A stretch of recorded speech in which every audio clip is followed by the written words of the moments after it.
आप देख रहे हैं न्यूज़ सर इंडिया और मैं हूं अरफाज मडैंग। आज की खास मुलाकात में हमारे साथ मौजूद हैं इश्तियाक भट्टी साहब, जो कि एक सीनियर लॉ ऑफिसर रिटायर हुए हैं और अभी की अगर हम बात करें एक सोशल एक्टिविस्ट के तौर पे काम कर रहे हैं। डिस्ट्रिक्ट राजौरी से बिलोंग करते हैं। सर, स्वागत है आपका न्यूज़ सर इंडिया में। हाँ, बहुत बहुत शुक्रिया मुझे टाइम देने के लिए। Thank you very much. Ishtiaq साहब, किस तरह के हालात देख रहे हैं आप? जिस तरह से जम्मू कश्मीर स्टेट हुआ करती थी और यूटी में तब्दील किया गया और दावे किए गए कि बहुत सारी डेवलपमेंट होगी, करप्शन को जड़ से उखाड़ दिया जाएगा और जो बेरोज़गार यूथ है उसको एम्प्लॉयमेंट मिलेगी। अगर हम पीर पंचाल की बात करें तो वहाँ पे क्या बदलाव आपको देखने को मिले? देख साहब, जहाँ तक पीर पंजाल का तल्लक है और पूरी स्टेट का तल्लक है, तो मैंने तो स्टेट को यूटी बनते देखा है, लेकिन इतनी बड़ी तारीखी स्टेट जो है जम्मू कश्मीर को यूटी जो बनाया है, तो हमने ना तो इसका स्वागत किया है और ना कभी ये चाहा था कि हमें इतनी बड़ी सेंट्रल गवर्नमेंट सजा दे देगी। क्योंकि इस जो आदमी की तशख़्ख़ुस, किसी भी स्टेट का, इंसान का, कम्युनिटी का जो तशख़्ख़ुस होता है, एक आइडेंटिटी होती है, जब वो ख़त्म हो जाती है तो कौमें ख़त्म हो जाती हैं, उसकी शनाख्त नहीं रहती है और ये आगे फ्यूचर में जाके यूथ के लिए, नौजवान लोगों के लिए, हमारे लिए एक बाइस सवाल बनता है। जी, तो जिस तरह से बात की गई थी एम्प्लॉयमेंट देने की, क्या एम्प्लॉयमेंट मिली? जिस तरह से डेली वेजर्स की बात करें, एसपीओज़ की बात करें, होम गार्ड्स की बात करें, पीएचई डेली वेजेस की बात करें, पीडी डेली वेजेस की बात करें, हर कोई सड़कों पे है, हर कोई रोना रो रहा है, उनको उनके वेजेस नहीं मिल रहे। यूथ को नौकरियां नहीं मिल रही हैं, जो लोग अभी मतलब जिनको चाहिए थी नौकरियां, उनको नौकरियां नहीं मिल रही है, जिनको मिली हैं वो भी अभी तक जो है तड़फ रहे हैं, तरस रहे हैं। डेंग साहब, बात ये है कि गवर्नमेंट के पास एक क्लियर कट पॉलिसी होनी चाहिए एम्प्लॉयमेंट देने के लिए। ये दुरुस्त बात है कि सबको गवर्नमेंट नौकरियां नहीं दी जा सकती हैं, लेकिन अगर गवर्नमेंट के पास पैकेजेस हों, गवर्नमेंट के पास एक क्लियर कट पॉलिसी हो, तो वो एक पॉलिसी के तहत उतने ही डेली वेजेस लगाए जितने उनको ज़रूरत होती है और उन्हीं को आगे जाके टाइम के साथ रेगुलाइज कर दे। इसी तरह एसपीओ का मसला है, जो बेचारे 20-20 साल से एसपीओज़ हैं, गो के गवर्नमेंट ने थोड़ा सा उनके लिए पिछले साल उनकी तनख्वाहें बढ़ाई हैं। जो 10 साल का एसपीओ, उसकी 12,000 होगी, 18,000 होगी या 6,000 होगी, तो वो मैं उसको खुश कदम मानता हूँ, वो अच्छी बात है। जहाँ तक अनएम्प्लॉयमेंट का तल्लक है, तो मुझे लगता है कि जब से ये 5 अगस्त 2019 के बाद ये जो 371 हमारा 370 आर्टिकल इन्होंने एब्रोगेट किया है और स्टेट का दर्जा ख़त्म करके यूटी बनाई है, उसके बाद अनएम्प्लॉयमेंट तो पहले भी थी और ज़्यादा बढ़ गई है। जैसे यहाँ सत्यपाल मलिक साहब आए थे तो उन्होंने कहा हम 50,000 नौकरियाँ दे रहे हैं, तो अभी तक तो मुझे 2,000 नौकरी भी जो है वो 2,000 नौकरी भी नहीं दे पाई है। इनके पास जैसे एग्रीकल्चर में ग्रेजुएट्स बैठे हैं, तो हर तहसील में, एक तहसील में एक एग्रीकल्चर ऑफिसर ही कोई नहीं है, उनके पास हार्टिकल्चर वाले के पास चार्ज होगा, या डिस्ट्रिक्ट में अगर 10 ब्लॉक हैं तो 2 ऑफिसर होंगे। तो इस तरह बहुत सारी इनके पास पोस्टें खाली हैं, तो इनको रेफ़र करना चाहिए, पीएससी को रेफ़र करना चाहिए, एसएसबी को रेफ़र करना चाहिए और उनको ये कहना चाहिए कि इसको एक्सलेट करके जहाँ जहाँ जो नौजवान मेरिट पे आ रहे हैं, जो जैसे जिसका हक बनता है, उनको नौकरियाँ देनी चाहिए, ताकि ये अगर अनरेस्ट इसी तरह रही तो ये स्टेट के लिए बहुत बड़ी प्रॉब्लम बनेगी। बट साहब, जिस तरह से 4G की अगर हम बात करें, जहां एक तरफ डिजिटल इंडिया की बात की जा रही है, वहीं दूसरी तरफ जम्मू कश्मीर को 4G देखे हुए लगभग 2 साल होने को हैं, तो क्या कारण है कि जम्मू कश्मीर को जो है 4G नहीं दिया जा रहा है? वहीं अगर बात करें हम हालात की, तो जम्मू प्रोविंस में हालात कहीं ना कहीं बिल्कुल नॉर्मल हैं, फिर भी वंचित हैं लोग 4G से। दिन साहब, मैं आपके चैनल की वसात से क्लियर बता देना चाहता हूँ, इसमें कोई हर्ज नहीं है कि हमारा खिता है पीर पंजाल और खिता है जो है चनाब वैली, ये मुस्लिम मेजॉरिटी एरिया है। तो यहाँ पर भी यानी जब इन्होंने एब्रोगेट किया आर्टिकल, उसके बारे में भी यहाँ कोई प्रोसेस नहीं निकला। कभी आज़ादी के बारे में कोई प्रोसेस नहीं निकला, कभी आज़ादी को सपोर्ट नहीं किया, कभी अनरेस्ट नहीं हुई, कभी हिंदू मुसलमान फसाद नहीं हुआ, कभी क्रिमिनल टेंशन नहीं हुई। तो ये 4G बंद करने का मेरी समझ से बाहर है। हमारे बच्चे जो हैं वो ऑनलाइन फॉर्म नहीं भर सकते हैं। स्टेट बैंक ऑफ इंडिया में भी पोस्टें निकली थी, तो बच्चों को कैफ में जाकर वहाँ फॉर्म भरने पड़े, को दिल्ली में जाना पड़ा। इसी तरह कश्मीर के बच्चे भी सफ़र कर रहे हैं। तो अगर नौजवान लोगों को आप स्ट्रीम लाइन में लेना चाहते हैं और आप ये कहते हैं कि ये हिंदुस्तान का हिस्सा है, यहाँ पर अमन व अमान है, यहाँ पर हालात ठीक हैं, तो आप 4G देने में आपको क्या हर्ज है? 2G तो चलता ही नहीं ना, उस पर खासकर स्टूडेंट्स कम्युनिटी जो है ये बहुत सफ़र कर रही है। 4G ना होते हुए स्टूडेंट्स कम्युनिटी जो है ये बहुत सफ़र कर रही है। बट सर, एक चीज़ और जानना चाहेंगे आपसे। जिस तरह से फॉरेस्ट राइट एक्ट की अगर हम बात करें, तो कितना फ़ायदेमंद है वो आम लोगों के लिए? डेंग साहब, बदकिस्मती की वजह से ये 5 अगस्त 2019 से बाद में जो सेंट्रल लॉज थे वो सारे यहाँ पर इफेक्टिवली अप्लाई हो गए थे। तो फॉरेस्ट राइट को ना जाने किन वजूहत पे इन्होंने ठंडे बस्ते में रखा और उसमें इन्होंने बहुत सारी फॉरेस्ट महकमा ने और पुलिस ने मिलकर जातियाँ की लोगों के साथ, और ख़ासकर जो गुजर बकरवाल लोग हैं उनको तो पता भी नहीं था बेचारों को अपने राइट के बारे में। और ये तो 5 अगस्त 2019 के बाद फौरी तौर पर लागू हो जाना चाहिए। अब गवर्नमेंट ने आज आके गवर्नर ने डायरेक्शन दी है ताकि ग्राम सभा बने, कमेटियाँ बने, और वो कमेटियाँ जो हैं उसमें वो अपनी रिपोर्ट दें और अपने जो लोगों के क्लेम हैं वो ग्राम सभा में लाएँ। तो फॉरेस्ट एक्ट में ये है कि जो गुजर बकरवाल लोग ट्राइब्स बाकी हिंदुस्तान की तरह जैसे उत्तराखंड में है, यूपी में है, हिमाचल में है, तो जो जहाँ 100 साल 200 साल से लोग फॉरेस्ट की ज़मीनों के साथ या फॉरेस्ट की ज़मीनों पर या फॉरेस्ट के नज़दीक जो बैठे हुए हैं, तो सेंट्रल गवर्नमेंट ने ये कहा कि इन लोगों को नहीं निकालना चाहिए, यही लोग प्रोटेक्शन करते हैं फॉरेस्ट की, तो उसके तहत ये अभी ये चल रहा है। तो मैं यहाँ पर एक चीज़ और वाज़ा कर देना चाहता हूँ कि जो ये सिर्फ गुजर बकरवालों के लिए नहीं है, जैसे आपके चनाब वैली में है, पुंछ तिजोरी में है, दूसरे लोग जो अदर देन एसटी हैं जो नॉन गुजर हैं वो भी 100 साल से 50 साल से फॉरेस्ट एरिया पे बैठे हैं। तो उसमें फॉरेस्ट डेवलपर का जिक्र है कि जो फॉरेस्ट में बैठा है अदर देन एसटी उसको भी नहीं निकाला जाएगा। तो ये इम्प्लीमेंट करना चाहिए और इन लेटर एंड सेपरेट इम्प्लीमेंट करके ताकि लोगों के साथ ज्यादती ना हो।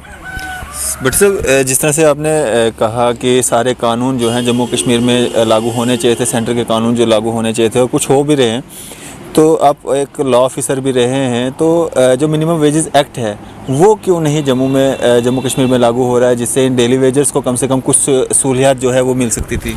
ये बिल्कुल गवर्नमेंट को ये जो मिनिमम वेजेस एक्ट है ये जैसे सेंटर में है, अगर आप यूटी है, आप जो जितने सेंटर के लॉज हम पे अप्लाई हैं, तो हर चीज़ यहाँ पर वैसे ही सेंटर में जैसे लॉज अप्लाई हैं, जैसे हर चीज़ के मेरिट्स और डीमेरिट्स होते हैं। अगर उन्होंने हमारा आर्टिकल 370 लिया, अगर वो सेंट्रल लॉज का बहाना बना के कि यहाँ पर सेंट्रल लॉज अप्लाई नहीं होते थे, तो अब तो सेंट्रल लॉज अप्लाई हैं, तो ये भी अप्लाई करना चाहिए ताकि जो हमारे लोग वंचित हैं इस चीज़ से, तो वो उसमें वेजेस एक्ट में भी आए, उनको फ़ायदा मिलेगा। तो ये गवर्नमेंट को जैसे फॉरेस्ट राइट एक्ट के तहत इन्होंने ऑर्डर निकाले हैं, सर्कुलर जारी किए हैं, ऐसे इसमें भी करना चाहिए। बट सर अगर बात करें हम पीर पंचाल की, तो क्या कुछ वहाँ पे आप कमियाँ देखते हैं जिनको बदलाव करना बड़ा ज़रूरी हो जाता है? पीर पंजाल का तल्लक है तो 47 में के बाद हमारा काफ़ी सारा इलाका जो है वो आज़ाद कश्मीर हो गया, जिसको हम PO को कहते हैं। हमारे जो 2 डिस्ट्रिक्ट यहाँ रहे तो हम चाहते थे कि हम ये सोचते थे कि यहाँ पर बहुत बड़ी तरक्की हो जाएगी, लेकिन 47 के बाद जो तरक्की वैली में हुई है, जम्मू में हुई है, तो वो हमारे पीर पंजाल खिता उससे वंचित रहा है, उसे और बहुत ही पसमानदा डिस्ट्रिक्ट है। जहाँ तक लोग खाली डिग्री कॉलेज पुंछ था, पूरे 2-3 रियासी से लेकर पुंछ तक एक डिस्ट्रिक्ट में पुंछ में 55 में कॉलेज बना था, जिसकी वजह से कुछ लोग पढ़ लिख के और फिर वहाँ से कुछ लोग अलीगढ़ गए, अलीगढ़ और जामिया मिलिया में वहाँ से लोग पढ़ लिख के आए, कुछ पोस्टों पे उन्होंने इस वक्त वो दरमियान हैं, कुछ सेशन जजेस हैं, कोई KS ऑफिसर हैं, कोई IAS ऑफिसर हैं। तो थोड़ी सी तरक्की जो हुई है ये 47 के बाद हुई है, लेकिन 47 में लोग उजड़ गए, 65 में फिर उजड़ गए, हिंदुस्तान पाकिस्तान की जंग हुई, 71 में फिर बॉर्डर पे गोली चलती है तो हमारे लोग मरते हैं। आज भी आप क्रॉस फायरिंग में जो पाकिस्तान की तरफ से फायरिंग होती रहती है और उसमें काफ़ी लोग हमारे बेचारे मर जाते हैं। तो जो तरक्की वैली में हुई है या जम्मू में हुई है वो तरक्की मुझे नहीं लगती है। हमारी सड़कें ऐसी कंडीशन में नहीं है, हमारे और सारे प्रोजेक्ट अभी रुके पड़े हैं, हमारे बहुत सारे पुल ब्रिजेस जो हैं पिछले 8 साल से उन पर काम नहीं चल रहा है। एक ब्रिज जो है सुरनकोट में मोटरेबल ब्रिज बनना था, उसमें नाबार्ड ने कोई 3 करोड़ रुपया भी दिया, जिनके 4 पावे जो हैं वो बन के तैयार हो गए, उसके बाद 6 साल से काम बंद है। तो मैं लेफ्टिनेंट गवर्नर से आपके चैनल के वसात से अपील करता हूं कि जो प्रोजेक्ट रुके पड़े हैं तो उनको तो शुरू कीजिए। अगर सेंटर से इतना पैसा आता है तो वो कहाँ जाता है पैसा, वो मुझे समझ नहीं आती है कि सेंटर हज़ारों करोड़ रुपये दे चुकी है PDP और BJP गवर्नमेंट में, लेकिन अगर ग्राउंड पे हम देखें तो सड़कें टूटी हुई, खड्डे पड़े हुए, PMGSY की सड़कें उसी तरह पड़ी हैं, हमारे स्कूल की बिल्डिंग जो हैं वो सही नहीं बननी है, हमारे जो है पुल ब्रिजेस नहीं है, हमारे लोगों को बुनियादी सहूलत नहीं है। अभी भी आप जाएंगे सुरनकोट के दूर दराज इलाकों में तो उन्होंने दरख्तों के साथ तारें बंधी हैं, पोल नहीं है, बिजली नहीं है, पानी नहीं है, सड़कें नहीं है, तो और क्या तरक्की हो सकती है? तरक्की के तो यही है। बिल्कुल। तो भट्टी सर क्या एक मैसेज देना चाहेंगे आप आम जनता को भी और एडमिनिस्ट्रेशन को भी? जी, एडमिनिस्ट्रेशन से मेरी ये अपील रही कि जैसे आपने ये बैक टू विलेज प्रोग्राम किया था और वो जस्ट आपका ये प्रोग्राम टोटल फेल हो गया है, तो ऐसे नहीं किया करें। जो प्रोजेक्ट आप हाथ में लेते हैं, जो काम आप हाथ में लेते हैं, उसको पूरा मुकम्मल किया करें। अगर कोई पैसे की दिक्कत है तो आप DC साहब, deputy commissioner DDC single line administration में वो हाल ही नाल डिस्ट्रिक्ट के मालिक होते हैं और वो चिट्ठियाँ लिख सकते हैं, ऊपर पैसा ले सकते हैं और लोगों का कॉन्फिडेंस जमहूरियत पे, डेमोक्रेसी पे और एडमिनिस्ट्रेशन पे तब बहाल होगा जब मेरे गांव में सड़क ठीक बन जाएगी, पानी का मसला हल हो जाएगा, तो मैं ये समझूंगा कि जो सेंटर से पैसा आता है उसका मिसयूज़ नहीं हो रहा है। अदरवाइज़ तो हम ये कहते हैं हर जगह आप किसी दफ्तर में चले जाएँ तो वहाँ आपको पूछने वाला कोई नहीं। मतलब गरीब आदमी को तो धक्के लगते हैं, उसकी डोमिसाइल, उसकी एसटी सफ्टेक, उसकी पहाड़ी सफ्टेक, उसकी आरबीए सफ्टेक 6-6 महीने तक बनती नहीं है। तो अगर इस तरह होगा तो फिर कैसे काम चलेगा? जी, आम लोगों के लिए क्या मैसेज? आम लोगों के लिए मेरा ये है कि वो किसी ऐसी वो बिल्कुल फ्रस्ट्रेट ना हो, वो जमहूरियत पे यकीन रखें। अभी आपके डीडीसी इलेक्शन हुए हैं, अपने मेंबरों को पकड़ें, अपने मेंबरों से काम लें, डेवलपमेंट के काम करें और जमहूरियत में पूरा यकीन रखें। और मुझे इंशाल्लाह यकीन है कि जो सेंट्रल गवर्नमेंट है, मैं उससे अपील करता हूँ आपकी चैनल की वसादत से कि वो हमें स्टेट का दर्जा वापस दे दे और हिमाचल की तरह हमें 371 पार्लियामेंट में एक्ट पास करके दे, ताकि हमारे बच्चों की नौकरियाँ, हमारे बच्चों का मुस्तकबिल जो है सिक्योर हो सके। बट सर, आखिर में मैं एक चीज़ आपसे और जानना चाहूँगा। जिस तरह से आपने डीडीसी इलेक्शंस की बात की, जिस तरह से इलेक्शन से पहले दावे किए गए थे कि पावर्स दी जाएंगी, क्या आपको लगता है कि वो पावर्स जो बताई गई थी वो डीडीसी काउंसलर्स जो हैं उनको मिल पाएंगी? और जिस तरह से बीडीसी जो चेयरमैन्स हैं, अभी तक उनके लिए कोई ऑफिस नहीं है, कोई कुर्सी नहीं है बैठने के लिए, क्या इनके लिए जिस तरह की बातें की गई थी वो ग्राउंड लेवल पे पूरी होंगी? जैसे पीछे इन्होंने कहा था कि सरपंच के डिस्पोजल में 10 लाख रुपया रखा है, अभी किसी सरपंच को 10 लाख रुपया नहीं मिला।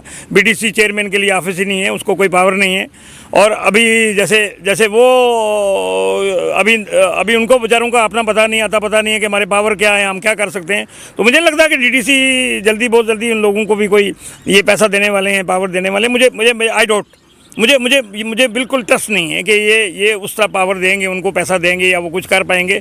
मुझे लगता है कि अगर ये ना हुआ तो फिर लोग वोट भी देने शायद आइंदा नहीं जाएंगे। अगर ये सिस्टम फेल हो गया एक बार तो आइंदा लोग वोट देने से भी कतराएंगे कि इसका वोट देने का फ़ायदा क्या है। जी, तो बट सर, अब असेंबली इलेक्शन कितने ज़रूरी हो जाते हैं जब कोई नुमाइंदा जब आप देखेंगे नहीं और एडमिनिस्ट्रेशन के हाथों में ही सारा कुछ है, तो कितना ज़रूरी हो जाता है? मैं आपको बताऊं कि ये जमहूरियत में जो असेंबली इलेक्शन हैं बहुत ज़रूरी हैं। अभी डीडीसी इलेक्शन हुए हैं तो मैं इनको भी वेलकम करता हूं। मैं किसी एसएसपी के पास गया था मिलने के लिए, तो उसने वहाँ जितने लोग बाहर खड़े थे, मैंने कहा कितने देर से आप यहाँ बैठे हैं? कहते जी हम 3 घंटे हुए हैं, सुबह से बैठे हैं, एसएसपी साहब मिल ही नहीं रहा है। तो ये तो लोगों को ब्यूरोक्रेट जो है, कमिश्नर, सेक्रेटरी, एसएसपी, डीसी, ये मिलते नहीं लोगों को। तो अगर आपका एमएलए होगा, आपका नुमाइंदा होगा, तो कम से कम आप उसके पास जाएंगे, वो एसपी से बात करेगा। तो ये जमहूरियत में लोगों का नुमाइंदा होना, मैं एज सीनियर लॉ ऑफिसर भी रहा हूँ, लेकिन मुझे फर्म बिलीव है, यकीन है कि जब तक लोगों के नुमाइंदे नहीं होंगे, कोई गरीब आदमी जो है आपके दफ्तर में नहीं जा सकता। जब मुझे एसएसपी नहीं मिल सकता है तो आम गरीब आदमी को कैसे मिलेगा वो? बिल्कुल। तो शुक्रिया सर हमारे साथ बातचीत करने के लिए, अपना कीमती समय देने के लिए। शुक्रिया, थैंक यू वेरी मच। तो ये थे हमारे साथ इश्तियाक भट्टी साहब, जो कि फॉर्मर सीनियर लॉ ऑफिसर हैं और अभी के दौर की अगर हम बात करें सोशल एक्टिविस्ट के तौर पे काम कर रहे हैं और काफ़ी सारे मुद्दों पे इनके साथ चर्चा हुई और इन्होंने अपने व्यूज़ हमारे साथ साझा किए। मैं और फाज़मा डैंग, कैमरामैन शाहनवाज के साथ।